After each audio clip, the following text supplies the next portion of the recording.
Bonjour à tous. Alors, aujourd'hui, je vais parler avec vous des verbes réfléchis qui font partie d'un groupe de verbes très important qui est celui des verbes pronominaux. Mais qu'est-ce que signifie pronominal en français? Alors, les verbes pronominaux s'appellent comme ça parce que généralement, ils sont accompagnés par un pronom. Les pronoms en italien sont toutefois très nombreux. Eux ne se limitent pas aux pronoms objets directs et indirects auxquels on pense généralement quand on parle de pronoms.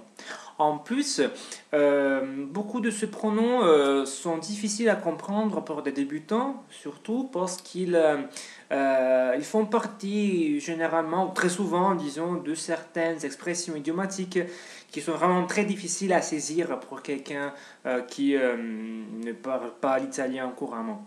Pour cette raison, aujourd'hui, je vais me concentrer sur les verbes réfléchis qui représentent une catégorie de verbes pronominaux très employés en italien, mais surtout très faciles à reconnaître et à utiliser, surtout pour des francophones ou des germanophones. Ok?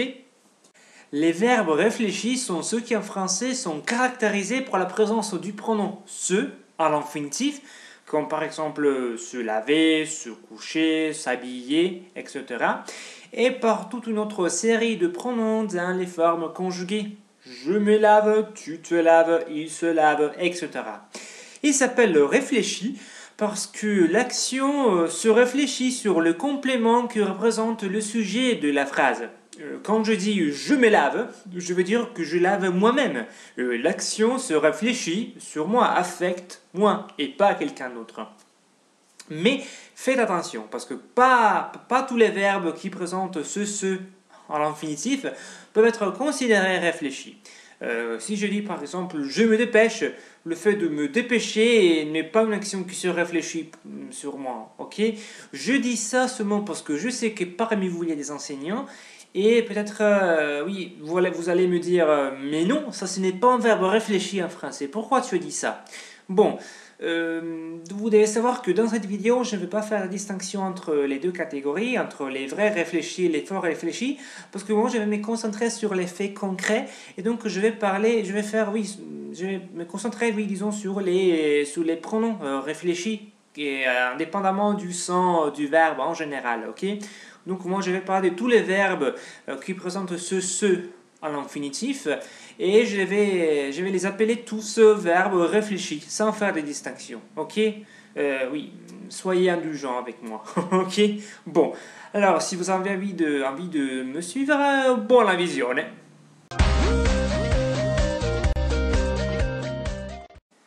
Alors, pour introduire le sujet, j'aimerais bien vous montrer ce que je fais normalement le matin.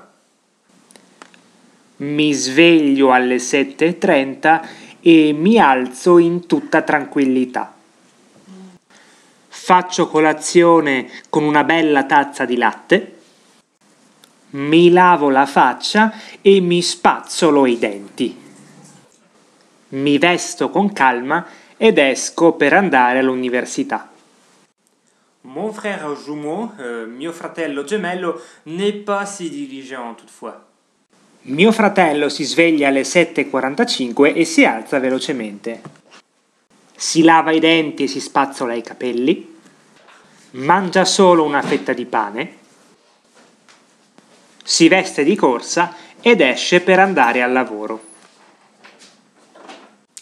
Bon, alors maintenant, après cette introduction, voyons concrètement qu'est-ce qu'il faut faire pour conjuguer les verbes réfléchis en italien. Prenons par exemple le verbe alzarsi, alzarsi, se lever, qui en italien donc devient io mi alzo, tu ti alzi, lui ou lei, éventuellement egli, ella à l'écrit, si alza, noi ci alziamo, voi vi alzate et loro, éventuellement essi, esse à l'écrit, si alzano.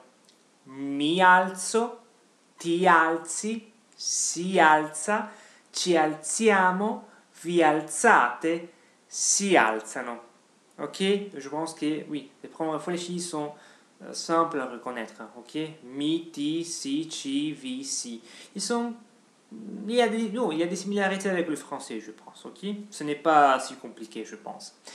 Et de la même manière, on peut conjuguer aussi les autres verbes qu'on a vus avant, comme par exemple, oui, svegliarsi, mi sveglio, ti svegli, si sveglia. Lavarsi, mi lavo, ti lavi, si lava. Et aussi vestirsi, mi vesto, ti vesti, si veste, etc. C'est simple. L'important vraiment c'est d'apprendre par cœur, disons, oui, les pronoms réfléchis. Mi, ti, si, ci, vi, si, selon les cas. Ok? D'autres verbes réfléchis qui se conjuguent de la même manière, ce sont pettinarsi, mi pettino, ti pettini, si pettina, etc. Truccarsi, truccarsi, mi trucco, ti trucchi, si trucca. Attention, truccarsi est un verbe en carré, donc oui, il faut ajouter ce H, oui. Règle de base, leçon 7, je pense, verbe de la première conjugaison. Je vous invite à regarder par là si vous avez des doutes encore. Radersi ou farsi la barba. Radersi o farsi la barba. Mi rado, ti radi, si rade. O éventuellement mi faccio la barba, ti fai la barba, si fa la barba, etc. O aussi farsi la doccia o farsi il bagno. Mi faccio la doccia, ti fai la doccia, si fa la doccia, etc. Sinon, si on veut prendre des faux réfléchis, on a par exemple oui, divertirsi,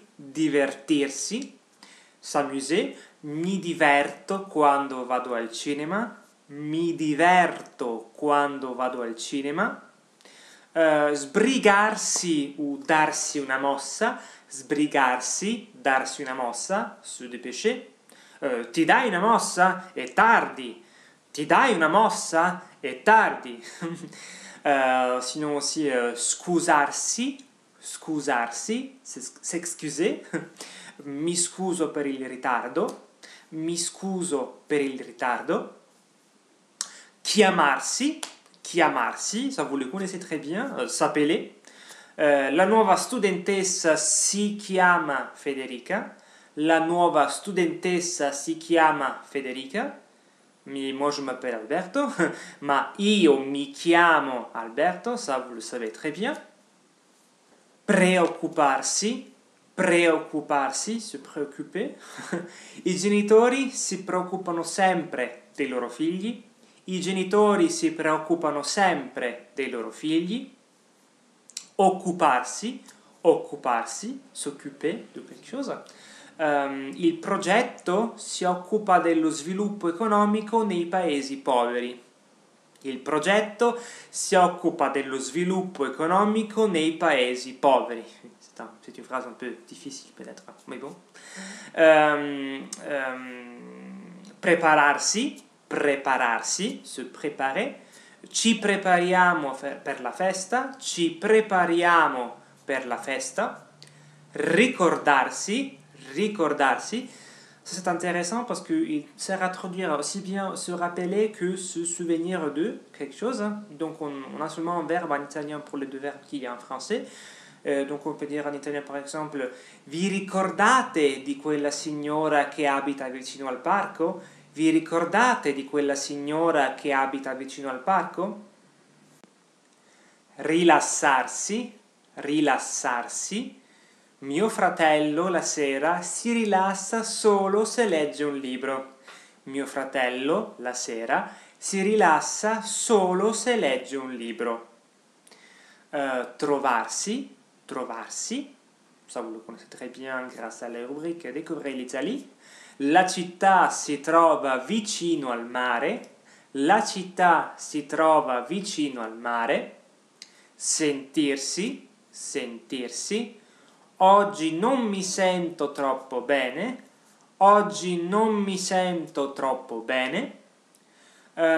Sbagliarsi ou sbagliare, ici vous avez la possibilité, cette double possibilité, donc ce verbe peut être employé aussi bien en tant que réfléchi qu'en tant que verbe normal, disons, de base. Hein. Oui, donc sbagliarsi, se tromper. Se non mi sbaglio, ou se non sbaglio, vous pouvez choisir. Hein. La capitale della Francia è Parigi. Se non mi sbaglio, o se non sbaglio, la capitale della Francia è Parigi. Et sinon, pour terminer, le verbe sposarsi, sposarsi, se marier. Marco e sua moglie si sposano il mese prossimo. Marco e sua moglie si sposano il mese prossimo. Attention parce que pas tous les verbes qui en français sont pronominaux, en italien ont la même structure. Donc on dit par exemple passeggiare, passeggiare pour se promener, pas passeggiarsi. Ok? Ou sinon on a aussi le verbe succedere, succedere, se passer. Vous le connaissez déjà peut-être grâce à la leçon sur le passé composé. Ou sinon notre verbe intéressant, andare a dormire pour se coucher. En italien, on aurait aussi le verbe coricarsi, coricarsi, qui est la traduction mot à mot du verbe se coucher.